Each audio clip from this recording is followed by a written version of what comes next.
His job is to be impactful, just like I said with Jordan Davis. Impactful in the touches you do get. But the volume guys on this offense have to remain A.J. Brown and Devontae Smith. Is that controversial? Evidently it is.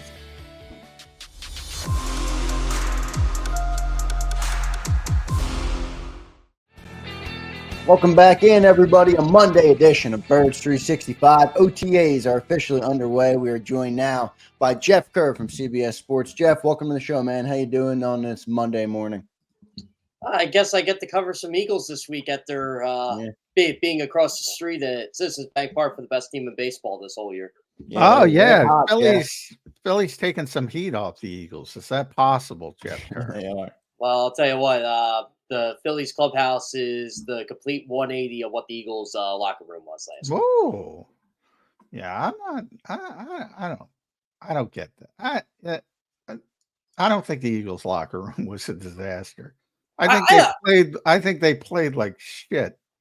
Like how, Jeff, you have Jason Kelsey and Fletcher Cox and Brandon Graham and Lane Johnson. How does that automatically go wrong? Like, who else has leadership like that? They just played like crap down the stretch. I mean, it happens. But I can't blame it on the locker room. I can't. Everybody wants an answer, and this is the best answer I possibly can give. They just got their hearts ripped out of them after that Seattle game, and it just I think it was the San Francisco game. I think they got punched in the face by San Francisco, and they said, "Oh shit, they're better than us." And I think it's disappointing the way they handled that. I think there was self-doubt after the San Francisco game, and you're right. It just snowballed after that game, the Dallas game, but then they overreacted with the coordinator change. Oh, yeah. I mean, John, you and I have talked several times about the issues they had with Sean Desai, and just everything just went wrong after that. Yeah, part of me wonders how big of that might have been a bigger thing, obviously, than we're thinking about. I mean, John says there was no locker room problems. They just played like crap. They got destroyed by the Tampa Bay Bucks in the playoffs after they throttled them in week 3 of the season. So that something was different. And the roster wasn't that much different. They actually went into that game decently. I think with the locker room, it wasn't a divided locker room at all. I didn't think it was that. They weren't playing good. That's for dang sure. I just thought everybody was in like their little cluster, which is normal for a football team. But why would, instead, like, here's my thing. People don't like to blame players for playing poorly. No, they like to blame everybody else. Yeah, they blame it's the coaching. Oh, they're fractured.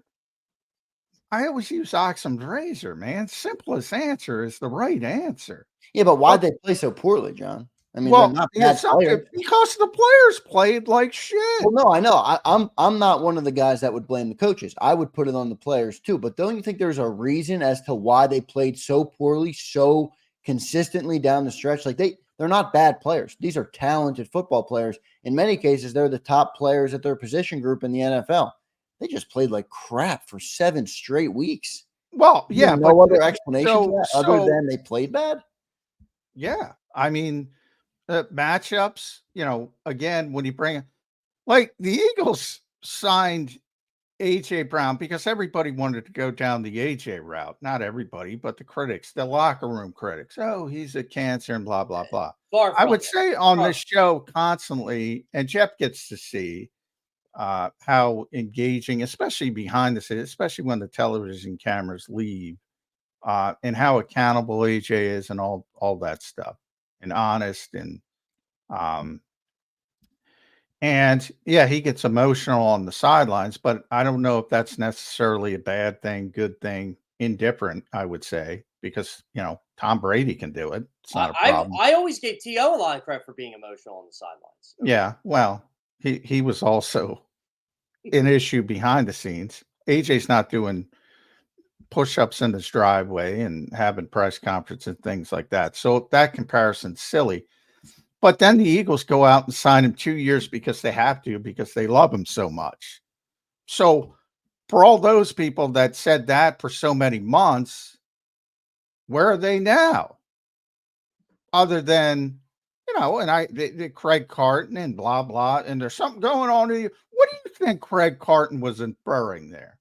He was inferring A.J. Brown.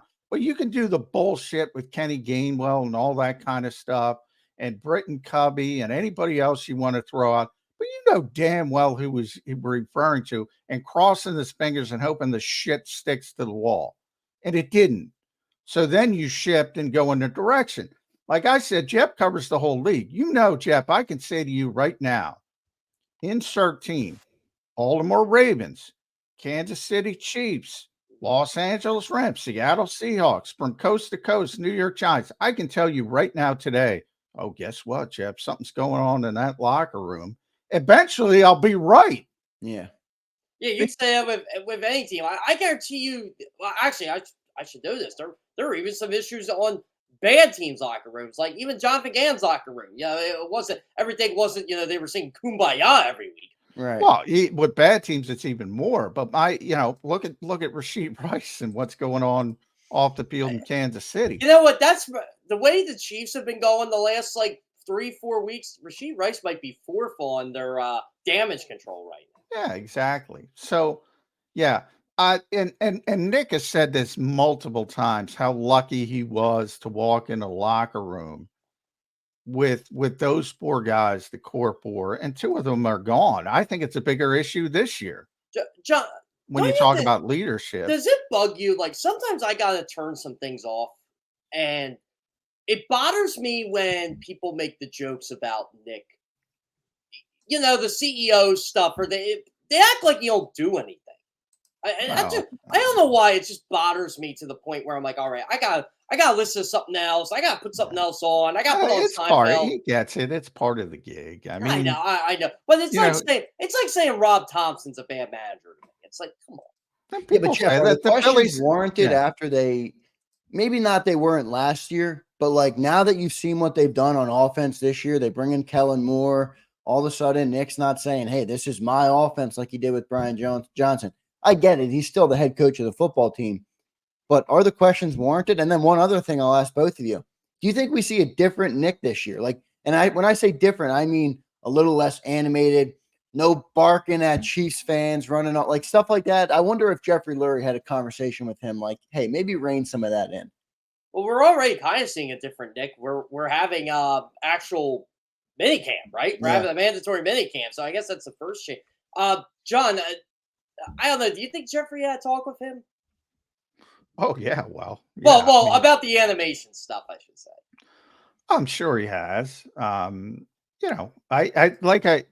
you saw Howie as well and Nick at their season-ending press conference, that they looked freaking depressed because they got taken. I will say, Nick still looks like it took a toll on him. He still looks like grungy. I'm like, wow, Nick went through it, huh? I mean, they both went through it, and they both, certainly got a stern talking to from the owner of the team. But, at the end of the day, certainly Howie has tremendous job security, even though he doesn't like to talk about it. And Nick was kept. So now it's about moving forward. I do not like the way the Eagles handled, I'm very honest, the coaching staff. That's not to say it won't be better. I just think there's too many, and especially offensively. I have no problem defensively. I think it was unfair to not expect growing pains from Sean Desai. But behind the scenes, Shep, if you don't think he's the guy, you don't think he's the guy. You got to go in a different direction. And I think Big is going to make him better. So defensively, I'm more talking about offensively. You kept everybody essentially except the scapegoats, Brian Johnson, Alex Tanney, because of Jalen Hurts' regression from 2022 to 2023. And now you're trying to marry these two things together with Kellen Moore and Doug Nussmeier. Can it work? Sure, it can work. Will it work?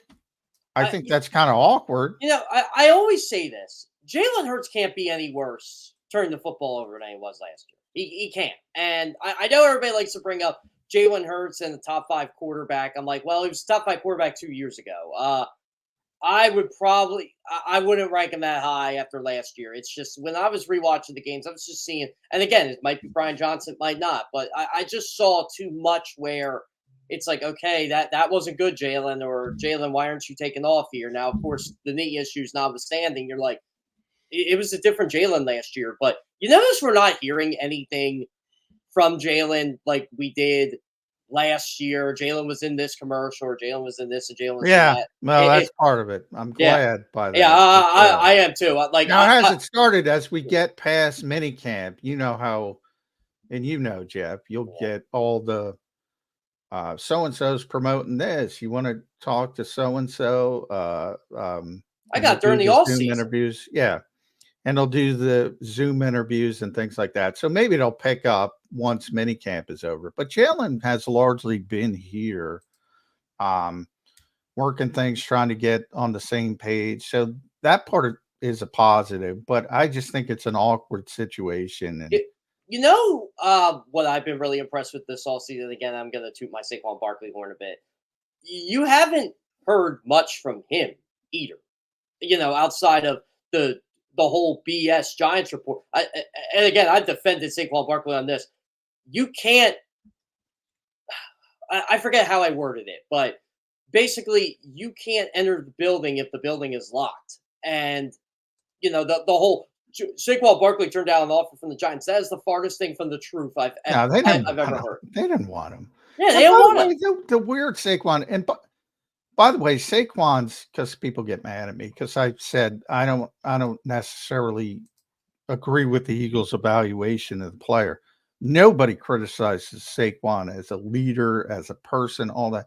Only good things to say. He's the leader they need, John. That's what they needed, a guy like that. I mean, I harped on how bad their running backs were all last year. Everybody goes, "Oh, DeAndre Swift ran for 1,000 yards." I'm like, well, okay, well, let's look at since week 4 where he's averaged like 3.5 yards per carry. And you know, you can't tell me the Eagles have the best offensive line in football and then tell me their running game's good when I'm trying to tell you it's not as efficient as you think it is. And a lot of that had to do with Jalen, but outside DeAndre Swift, they really didn't have anything. And DeAndre Swift he wasn't mid, he was above average, but they could have done better. He was a solid player. Yeah, he was. But you know, obviously, you know, you and I have talked about this, John. A lot of beat writers have talked about.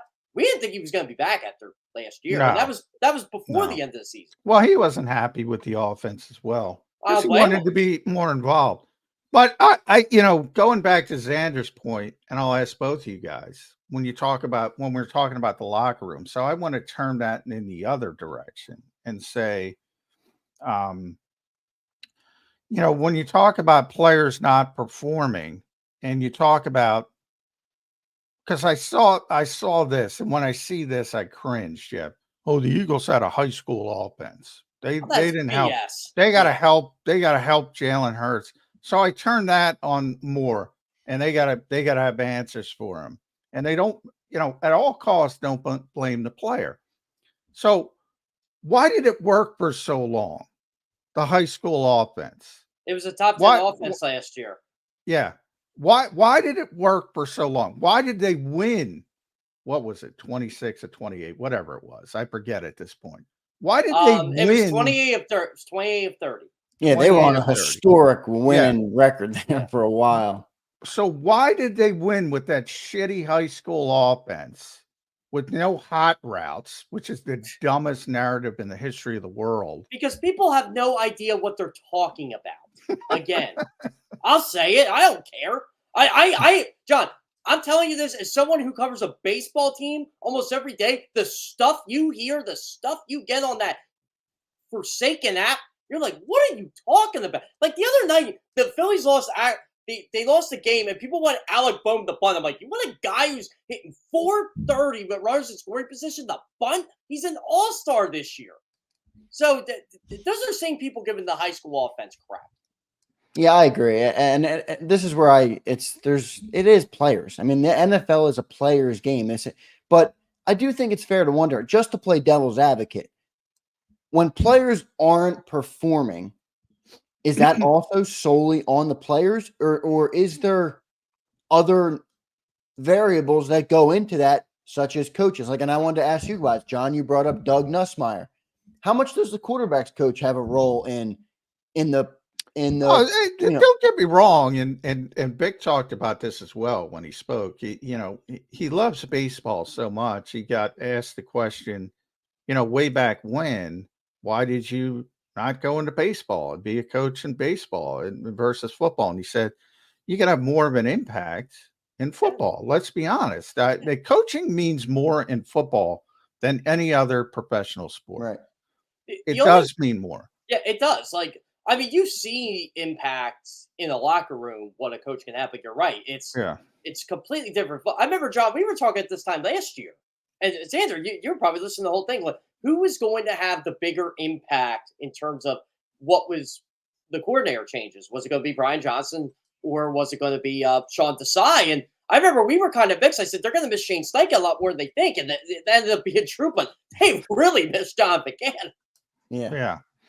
But to further that point of what Vic said, it's still, and he also said, what's the most important part of your scheme? And he essentially said good players. Which is awesome. Yeah, it is awesome. And basically, your job as a coach, and Nick has talked about this in front of the cameras, behind the cameras numerous times. Your job as a coach is to take a player a little bit further than where he could get on his own. In other words, improve his technique. If it's Jeff Stoutland with the offensive line, Jordan Mailata being the biggest success story in his history and just unbelievable story. At wide receiver, maybe it's sharpening the route running, expanding the tree, things like that. But if you're good, you're good. It's just a matter how good you're going to be. And if you're not as good, you're going to struggle, obviously. It's still more on the players. And players respect coaches who can take them a little bit further than where they can go on their own. So what happens, though, when they underperform? Is that just solely on players, too, or is there at least some coaching that's involved in that? It's the same thing. There's some coaching, but it's the same thing. Right. It's the vast majority is on the player. The vast majority is on the player. Like, you can't play well and go 10-1, and then the defensive line. Look, they have good defensive front people. The Eagles have good defense. They have some issues on the back seven last year, significant issues. Their front is talented. And those guys were undisciplined and unfocused and freelancing. And some were checked out. Yeah. You could blame it on Sean Desai and say, oh, he doesn't have a presence as they kick his butt out the door. Or you can blame it on Matt Patricia and make all the jokes and say he's a terrible coach.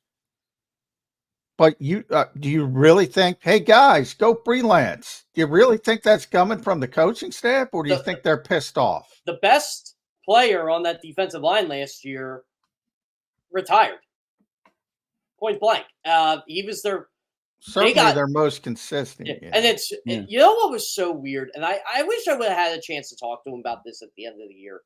A guy like Josh Sweat, who has been really good late in games and who has been really good in the final. I looked this up in the final quarter of the season, 21, 22, 20, really good. That's how they got paid.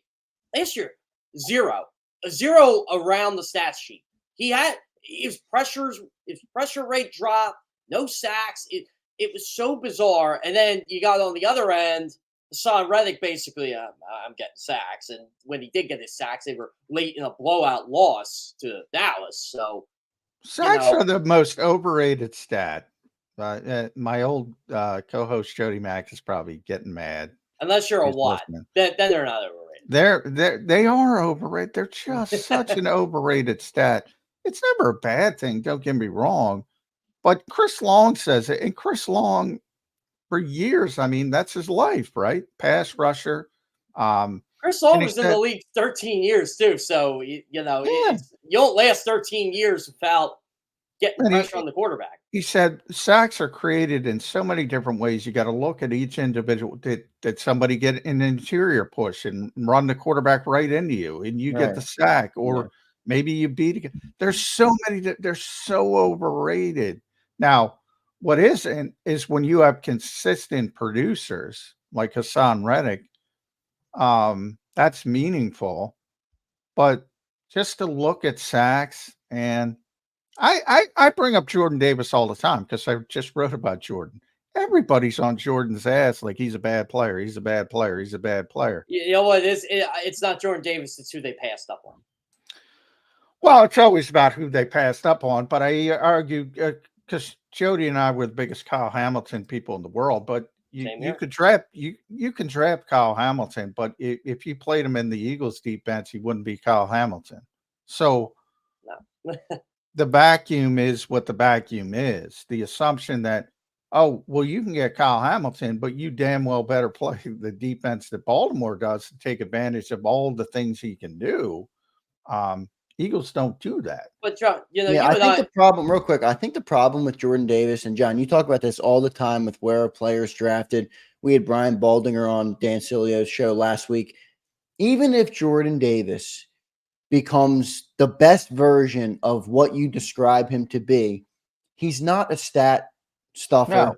No, he's not a pressure on the quarter and the passing game kind of guy. So people are always going to say, well, even if he's great at what he's supposed to be great at, you drafted him way too high because at that point you want to get a guy. Yeah, it's depressing. It's depressing. Xander, you just pointed out exactly what I was going to say. It's like, this is that a guy. Flawed, though? I don't know if that's flawed. Like, I mean, Haloti Ngata made a career out of being drafted that high, and he was never a stat guy. Yeah, it's not. I always bring up. That's what the Eagles want. Now, has he reached that level? No, he hasn't. So you could say it's disappointing to me because I saw Baldy. Baldy should know better. My God, come on. If he's impactful, if he's Haloti Ngata impactful, the Eagles will be very happy. And Jalen Carter will be too. Yeah, and Jalen Carter will be too. If he doesn't reach that level, no. But it has nothing to do with the stat sheet. Nothing to do with the stat sheet. More with the conditioning. Xander and I were talking about the conditioning. Football conditioning, not Eagles autism challenge condition. And we'll see where he is as they start playing. And really, with Jordan Davis, it's about the second half of the season. What's that? He does look leaner. He's always been lean for his weight. Who cares? Can he play 40 snaps in week 17 and be impactful? If not, Milton Williams can. Like. I just want him to produce. I want him to produce at a high level at his position. That's it. I don't care if he's thin, fat, ripped, not ripped. I don't care. Just be productive on the field. That's all. Patrick Mahomes has a dad bod. It works pretty well for him. Of course, most quarterbacks do. People don't realize that. Yeah. Jeff, I want to move back into Saquon Barkley. I know you're a big Saquon guy. You're a Penn State guy. Johnny Mack and I had a pretty good debate talk last week on what his role is going to be in this offense and really what it should be. What do you see Saquon's role? Do you think he has a role in the passing game? Is he a traditional running back? How do you see him and what his role should be in the Eagles offense? I think he should have a role in the passing game. That's what Kellen Moore and Doug Nussmeier wanted to bring last year to the Chargers, and everything just kind of went to shit. Didn't bring it, by the way. Austin Eckler hurt his ankle in week 1, and that was the end of that. So, if Saquon gets hurt, we're not having this conversation, but you got to give this guy the football in space, and the best way to do that is to actually get him the football in space. Now, I don't know if Jalen is that type of quarterback. We never really had to test Jalen Hurts in that regard because Miles Sanders, as we all know, wasn't the greatest pass catcher in the world, and James Franklin did the best he could to hide it for years. And but he could do it with Saquon. So I personally would like to see Saquon involved in the passing game. I think it's going to open things up in the slot. I think it's going to open things up for AJ, for Devonta, for Dallas. I think that's a different wrinkle you have to put in. And I think the quarterback is sincerely going to work on that this offseason. I think that's part of what they're going to do. But really, I'm a big yards from scrimmage guy with Saquon. If he can get you 1,500 to 2,000, I know it's asking a lot, but this is a 3-down back. This is a guy that can do it. So as long as he's healthy, and that's going to be the question the whole year. Saquon is a freak of nature, but Saquon has also had quad, hamstring, ACL, you name it. I mean, his and number. and 1,500 NFL touches. Yeah. No, thanks, Yeah, Giants. Jeff, you could argue if he doesn't get 1,500 to 2,000 yards from scrimmage, he's not living up to the contract. Because I don't know exactly what the numbers were, but DeAndre Swift was well over 1,000-yard rusher. Miles Sanders was over 1,000-yard rusher. I think each of them DeAndre added a couple I hundred think yards DeAndre back. ended up at like 1,200 yards from scrimmage, which is low, by the way, even for his. And again, you had to give DeAndre Swift the football in space. That's why you got him, and you didn't throw him the football. And they didn't do it. So why Yeah. are they not going to do it with Saquon either? That's why I'm hoping DeAndre Swift, like the Bears use him, right? Boy, I'm this drives me crazy. You know, I've become a big Anthony Edwards guy in the NBA playoffs. Oh, he's a stud. He is And by the way, he didn't even play well in Game 7. No, and But he made the shots he had to make. Yeah, he Yeah, made the exactly. shots he had to make. But they came back, they won. I'm glad because I think he's the next NBA superstar, and at least we get to watch him for at least one more series. But I bring him up to say this: the NBA mentality. Look, with the Timberwolves, it's Edwards and it's Carl Anthony Towns, or even McDaniels has become a good player. They have the 6th man of the year, Naz Reid, who was a big. Naz Reid was everything the Sixers were thinking Paul Reed was going to be. Yeah, it was a big part of that comeback win last night. But anyway. By the way, I just want to add something. I'm going to spew some Jokic hate right now.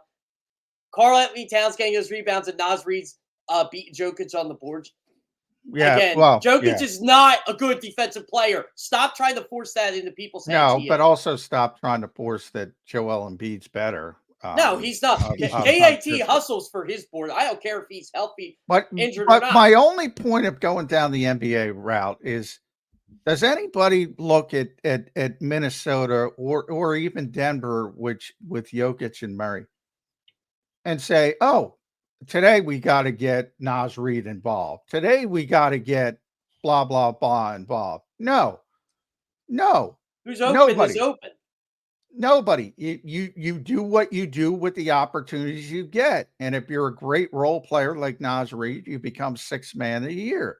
If you're a great role player like Rudy Gobert, you get some garbage points and offensive rebounds and things like that and play defense. This is AJ's offense. This is Devontae's offense. Why are we worried about getting the 3rd option, maybe the 4th option? Oh, you got to get them involved. No, you don't. Yeah, but John, didn't it not work last year? Like AJ had great numbers last year. Devontae had great numbers. What did it get you? It didn't get you what you wanted. That's my problem. Because I agree with what you're saying. Yeah, I agree with John. Just don't turn the ball. You're going to go through the superstar. But don't turn the ball over. Yeah, you have well, a top that's partly 5 why offense. I came up with 13 wins. I mean, you guys, Johnny Mack, you didn't like my 13 wins, but if they get rid of those turnovers, it's largely the same football team on offense. Exactly. They might win. Exactly. I mean, they were 11-6 last year. You know, get rid of those turnovers. They're probably going to win 2 more games. So I'm a big points and yards per possession guy. Everybody looks at points per game. It's kind of a flawed stat. Points per possession is like the real stat if you want to look at it. It's not a high number, but the Eagles were 2.3 last year. That was top 6 in the league. Oh, by the way, it doesn't count the turnovers. So you don't turn the ball over, it's probably top 3 again. Like Johnson, just don't turn the football over. Yeah. It's as simple as that.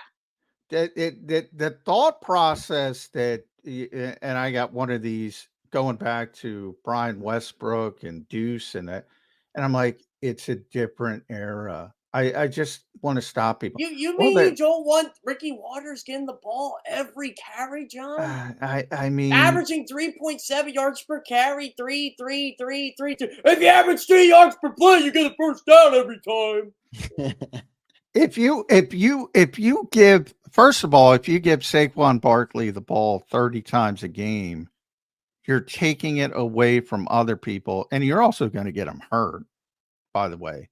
Oh, yeah, he's not lasting if you give him his role. He's a running back. No running backs last. Yeah. I give DeAndre Swift credit for staying healthy. Yeah. If it's a big 3rd down and you get him matched up with a linebacker, yeah, take advantage of it. You hit him. His job is to be impactful, just like I said with Jordan Davis. Impactful in the touches you do get. But the volume guys on this offense have to remain A.J. Brown and Devontae Smith. Is that controversial? Evidently it is. Oh, by the way, those two want the ball and deservingly so.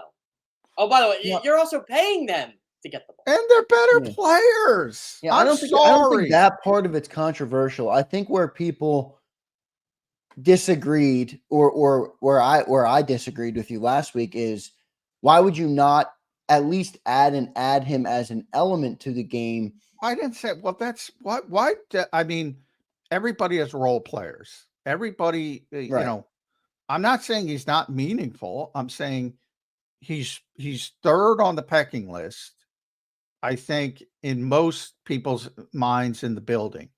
Personally, I think he should be fourth on the I pecking actually list. think he's fourth. I think he's behind Yeah. Goddard, don't you? Yeah, he should be. My But worry with Goddard is when AJ was out last year, Goddard did a whole lot of nothing. well, everybody did a whole lot of nothing. Yeah, it wasn't just Goddard. It's true. It's tough to look at it because I mean you could say that about By the way, literally Okay, who did a whole lot of something? last year? nobody. By the way, if you go back to 2021, the year before AJ got here, it's the same offense in Tampa that it was in 2021 as it was in 2023 without AJ Brown. Yeah, they're not as good when AJ's not on the field. By the way, we come a long Maybe way. recognize that. We come a long way from Devonta Smith being the number one and Quez being the number two. Boy, I used to get yelled at for saying Quez Watkins cannot be a number 2 receiver. Oh, I used to get murdered. What do you mean? He's one of the best number 2s, and I never get the mea culpas. Yeah. I get shit wrong and admit it all the time. I can back you up on that. I saw If all the comments. if you ever want a good follow on Twitter, go look up Nick McCone. That guy keeps receipts of everything everybody says or finds it and just takes a screenshot and puts, "Is this you?" And he did it a lot with Quez Watkins last year. It was awesome. Yeah. Well, I don't agree with that either. But, you know, yeah, people should be more self-aware. I'll say that, you know. We get it. You like the team. You like all the players. But it's not awful to point out that, you know, somebody's not going to be Jim Brown. That's not necessarily an insult. Or he's not going to be. How many people can be Jim Brown? Barry Sanders, Adrian Peterson, Walter Payton. Yeah. That's about it. Yeah. Or Christian McCaffrey. Yeah, he could be him. I consider him more of a Marshall Faulk type. Yeah, well, that's what the Eagles think Saquon Barkley is. I'll take that. I'll tell you yeah, what, well, I think we'd all. I'll be the first one, by the way, to raise my hand if he turns into the impact that the Eagles think. The Eagles think he's the next best thing to Christian McCaffrey. If he becomes that, I'll be the first one to say the Eagles were right and I was wrong. I have no problem with that. I firmly disagree with their evaluation of the player. Not the 2018 Saquon Barkley, the 2024 Saquon Barkley that Jeff just explained with the ACL and the quad and the other injuries and the 1,500 touches. That's the guy I'm talking about. I'm not talking about the 2018 Saquon. You know what, John? It's as simple as this. The Eagles just feel we are giving Saquon Barkley an opportunity to play with actually talented football players, and we're going to see what he can do. Well, I agree with that too. He'll be better. That's a fair point. I mean, how good can he be just with the improvements on the people around him on offense? Well, you mentioned some of the guys, and Jason Kelsey said this. There are certain guys who will perform no matter what. Supporting cast, scheme, philosophy. He is not one of those guys. He proved it in New York. He is not one of those guys. Not an insult. There's very few of them. AJ Brown's one. AJ Brown's one of those guys he could perform no matter what. Yeah. He did it. Yeah. Yeah. I mean, he also took off to he also took it to a new level when he got to Philadelphia. Can Saquon take it to a new level? I think that's what they're banking on. I think they're banking on the AJ Brown style impact. John, I tell you what though. If you're right, and I think you're right, I agree. You're right a lot on this football team. If you're right on Saquon Barkley, and he is exactly as you explained, I don't see how in the world that this contract ever made sense. I'm not even worried about the contract. The contract's contract, overblown. It's a 2-year contract. Let's be real. Expectation of the player, the evaluation. Yeah. Forget the contract. It's like draft pick, right? Where when you give a guy that much money, it comes with an expectation. It comes with everything else from the. Oh fans yeah, the and expectations team. will not the expectations will not be reached, nor should they be. Nor should if they win a Super Bowl, it's reached. Well, that's true. Yeah, good point, Jeff. If you win the Super Bowl, nothing matters. Yeah, exactly. Everything worked. But yeah, from the expectation standpoint, they shouldn't even have a chance to be reached because again, he should be lower on the pecking order. I think people not everyone, but there's a lot of people that think he's going to be the guy. He's going to be the ship. He's going to be the Christian McCaffrey. He's going to be the difference in this offense. And I don't even think he'll get the opportunity to do that. I don't either. So it's kind of hard to live up to that when they don't get the opportunity. Saquon 1.0. It's not going to be McCaffrey 2.0 because they just don't. They're not going to use him like that. They don't have the quarterback. They don't have the system. What they're going to get is a better running back than they had. They're going to get a better pass protector, a better. I don't even know if he's a better pass catcher than DeAndre. They just never gave DeAndre. I would say DeAndre was a better pass catcher than Saquon, but DeAndre is very good. You just never saw it. Yeah, and that's why he was pissed off last year. Yeah. He got 30 catches or whatever it was. Yeah, he usually gets 60. He's getting 30. And he's probably like, I'm healthy. What do I got to do? Now, he's a much better pass catcher than Miles was. Well, that's not hard, John. I love Miles Sanders too, but that ain't hard. Yeah. But are we going to guarantee he's going to be a better runner than Miles was in 2022? I can't guarantee that. It's possible.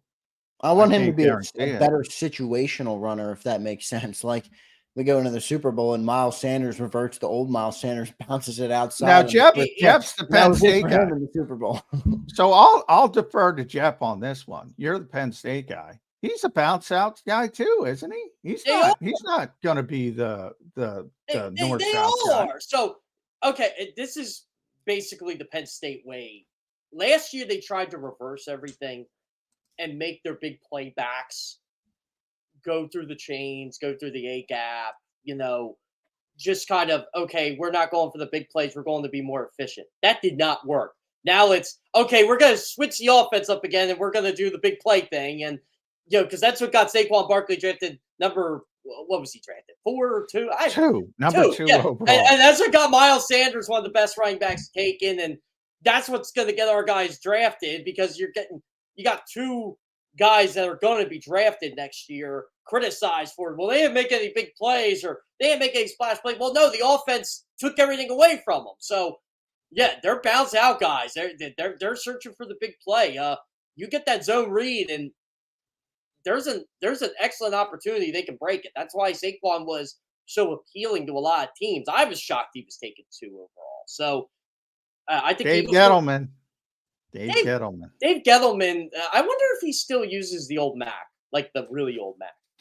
That was one of the great press conferences of all time where he just made fun of the people with the computer keyboard, criticizing him for the value of picking a running back at number 2. And guess what, Dave? They were all right, and you were wrong. They were all right, and you suck at your job, and I don't even know where you are anymore. Maybe well, is it true that what was Christian McCaffrey drafted? He was 7th overall? He was 9. 9 overall? 9. So that was the one. This is what I've heard. Jeff, John, you can confirm and or deny this. He was the one running back that the Eagles would have broken their mold for. Oh, yeah. That's who they wanted. Yeah. They were going to draft 13th. They had the 14th pick.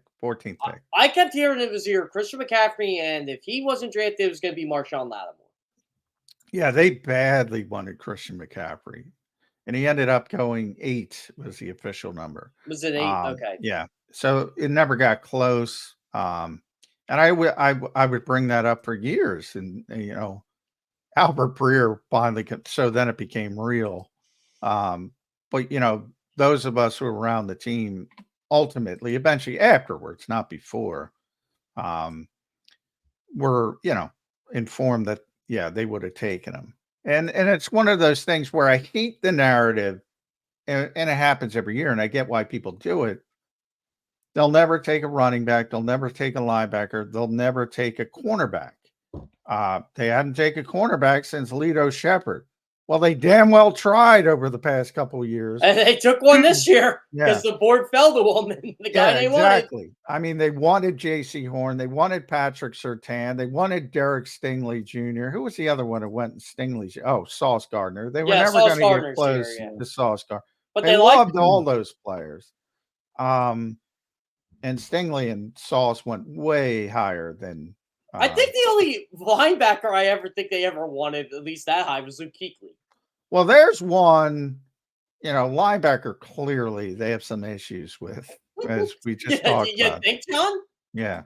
So, by the way, you're hearing how great Peyton Wilson looks in shells and shorts right now. It's like, well, I love that. They should have picked Peyton Wilson. Yeah, Johnny Mac's going to be taking a victory lap if that guy is. I took it back. I took one of those backhanded compliments. So a couple of my buddies on the Steelers were tweeting about how great Peyton Wilson looked this week. I'm like, boy, there's a lot of teams that sure going to use Peyton Wilson this offseason. Yeah. Jeff, let me move into real quick. OTAs starting today. They have 6 planned, Eagles.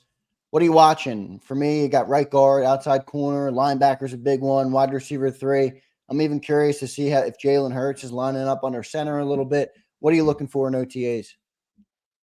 John, what can we look at in those 10 minutes there? I guess the depth chart, if they even do that. We can look at how slim and impressive Jordan Davis looks. You know what I'm going to do? I'm going to do my famous video where, and I'll never forget, Tanner McKee and I laugh about this, but we did the video. I think it was McKee threw a ball to Omalade Zaccheaus like during the individual portions last year, and it was a little high, and they're like, "Oh, this third-string quarterback's going to be cut." Everybody overreacted.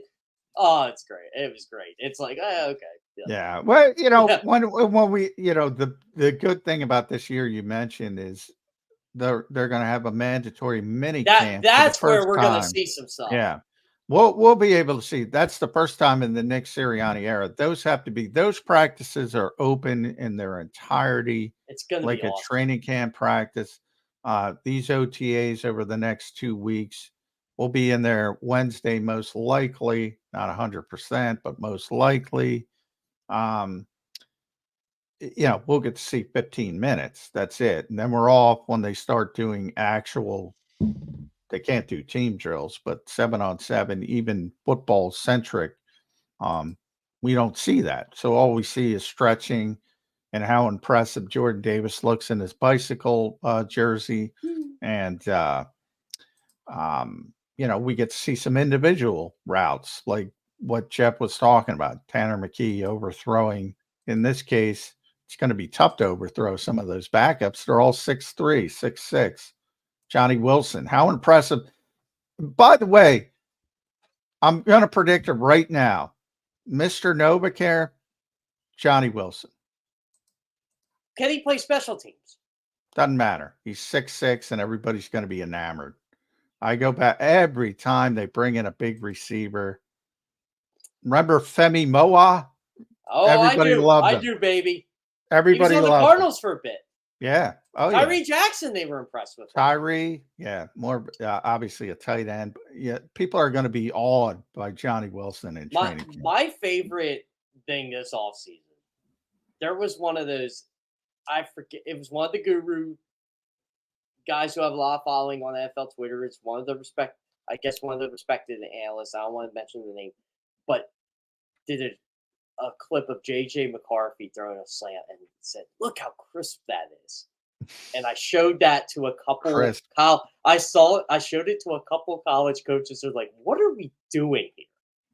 That's a pass anybody can make." And like, that was the reaction I wanted, and I'm just like, unbelievable. This is how desperate we are for retweets and likes and everything else now. What a pass!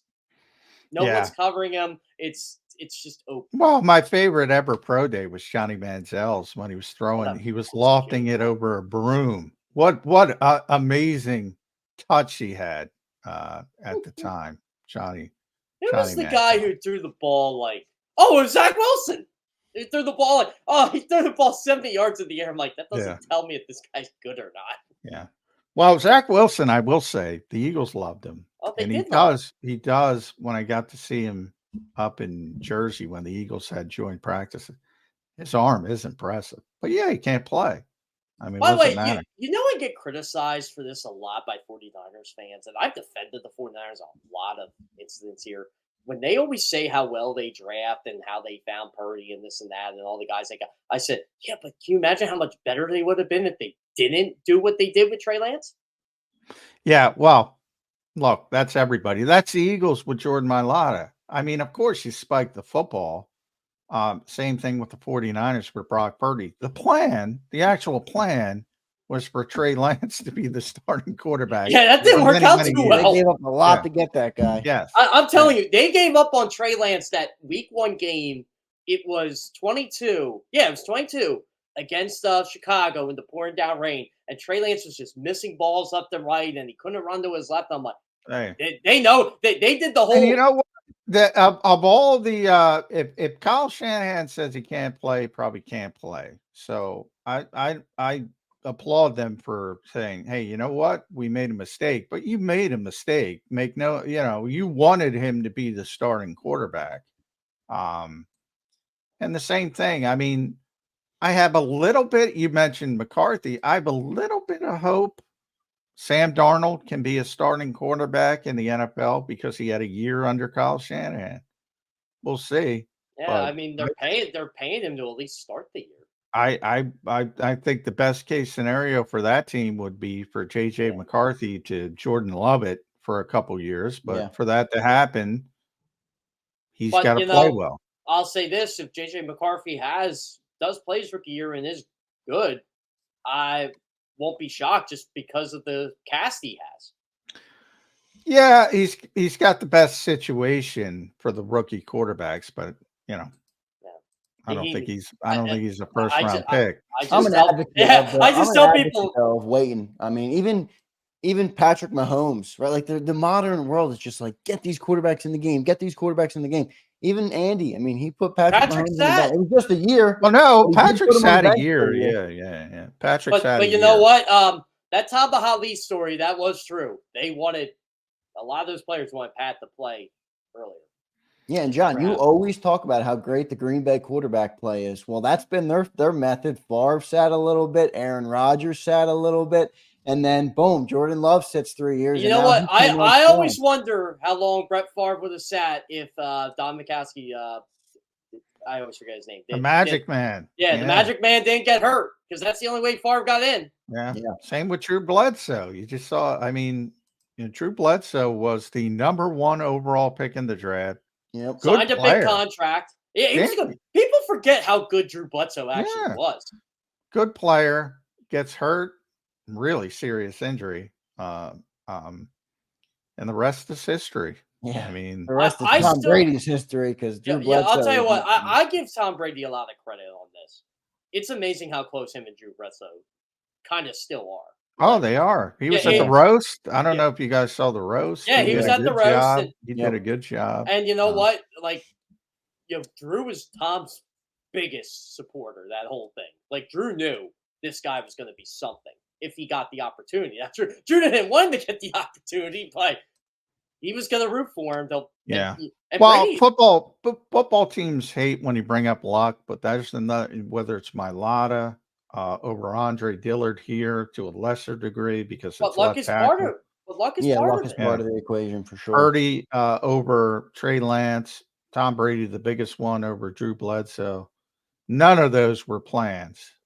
Everybody can spike the football afterwards, but none of them. John, were it was crazy, and this was 23 years ago. I remember when Bledsoe balled out in the AFC Championship game, and I'm thinking to myself, "You got to play Drew Bledsoe in the Super Bowl, right?" Like I know Tom got. You got to play this guy, right? Yeah. The next year, people were, saying you got to go back to Bledsoe. People were talking about this in 2016 with the Cowboys. This was legit. Everybody thought it was media. I'm like, no, this was legit. They were thinking about playing Tony Romo in the playoffs over Dak Prescott just because Tony was back and he was healthy. And they said, well, this is Tony's team, but they decided to go with Dak, and who knows what would have happened if Tony plays. Yeah. Jerry's Yeah. next big QB plan, Trey Lance, as he won't pay Dak Prescott. He's keeping Trey stashed away and maybe Dak's see if he can getting get paid. He may not get paid by the Cowboys, but he's going to Yeah, get paid. that's Yeah, true. he's definitely getting paid. He's gonna get Dak paid is a somewhere. winner.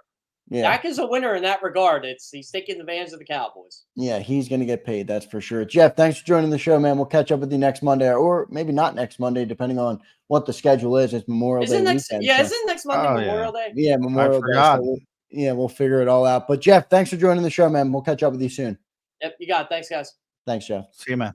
There's Jeff Kerr joining the show. Coming up next, Johnny Mac and I are going to do our 53-man roster projection. Take this to the bank, everybody. May 20th. We are picking the roster. Fast forward to week 1.